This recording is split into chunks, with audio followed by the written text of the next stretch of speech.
যে কলকাতা কর্পোরেশনের যে হেড অফিস ধর্মতলায়, সেখানে পর্যাপ্ত নিরাপত্তা রয়েছে তো অগ্নি নির্বাপন ব্যবস্থার, সেই জায়গাটাকে খতিয়ে দেখার জন্য আরো একবার যে মক ড্রিল হয়ে গেল, যেখানে কিভাবে অগ্নি নির্বাপন ব্যবস্থা নিজেরাই যে কোনো পরিস্থিতিতে, সিকিউরিটি থেকে শুরু করে সিভিক ভলেন্টিয়ার সবাই যেন হাতে হাত দিয়ে এই পরিষেবা, এই যে সমস্যা, সেই সমস্যার সমাধান করতে পারে, সেই জায়গা থেকে বিশেষ পদক্ষেপ নেওয়ার জন্য তাদেরকে প্রশিক্ষণ দেওয়া হলো।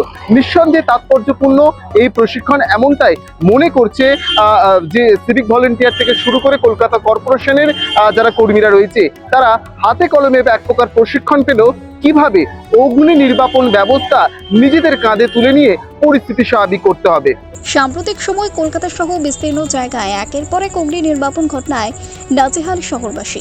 এমনকি রাজ্যের মুখ্যমন্ত্রী মমতা বন্দ্যোপাধ্যায়কে বড়বাজার অগ্নিকাণ্ডের ঘটনাস্থল থেকে উষ্মা প্রকাশ করতেও দেখা গিয়েছিল। এবার অগ্নি নির্বাপন ব্যবস্থার মহড়া প্রশিক্ষণ দিল কলকাতা কর্পোরেশনের সিভিক ভলেন্টিয়ার এবং নিরাপত্তা রক্ষীদের। উপস্থিত ছিলেন কলকাতা কর্পোরেশনের সেক্রেটারি সহ অন্যান্য আধিকারিকরা।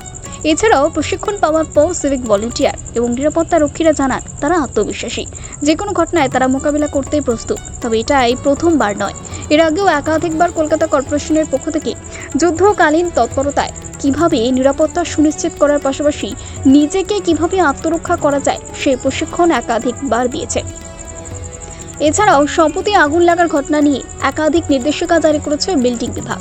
যেমন বলা হয়েছে, সিঁড়ি বন্ধ করে বা মালপত্র রেখে দখল করা যাবে না, ছাদ দখল করা যাবে না, দরজা খোলা রাখতে হবে, বারান্দা বা কমন এলাকা ফাঁকা রাখতে হবে, যাতে আগুন লাগলে লোকজন আটকে না যায়, সহজেই সিঁড়ি দিয়ে ছাদে পৌঁছতে পারে, তাহলে দমকল কর্মীরা তাদের উদ্ধার করতে পারবেন। পাশাপাশি অগ্নি নির্বাপন ব্যবস্থা নয়, প্রাকৃতিক দুর্যোগ থেকে যে কোনো সমস্যায় সাধারণ মানুষকে যে কোনো সমস্যায় সহযোগিতার হাতে বাড়িয়ে দেওয়ার জন্য এর আগে কলকাতা কর্পোরেশনে জরুরি পরিষেবা দেওয়ার জন্য বিশেষ বিভাগ খোলা হয়েছে।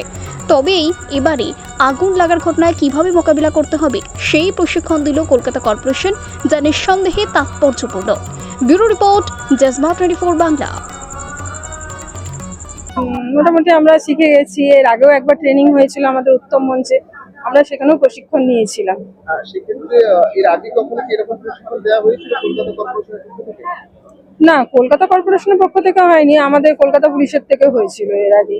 আমরা কিছুদিন আগে একবার ট্রেনিং করে এসেছি, সেখানেও আমরা প্রশিক্ষণ নিয়ে এসেছি। যুদ্ধকালীন তৎপরতা আপনারা এবার কাজ করতে পারবেন? হ্যাঁ, কিভাবে করবেন? ট্রেনিং তো নিলাম, এবার চেষ্টা করব আমরা যতটা সম্ভব আমাদের, আমরা চেষ্টা করব। আপনার নাম? দীপিকা চক্রবর্তী। আপনার কি কথা বলে কি মনে হচ্ছে যে আশ্বস্ত হচ্ছেন যে এবার আগুন নেভাতে পারবেন? হ্যাঁ, পারবো। কিভাবে শিখলেন, বিষয়টা কিভাবে শিখলেন? এই তো আমাদের আগেও এরকম হয়েছিল, আগুন লাগলে নেভানোর এতে, ঠিক আছে, আমরা পারবো। আপনার নাম? গঙ্গা চক্রবর্তী।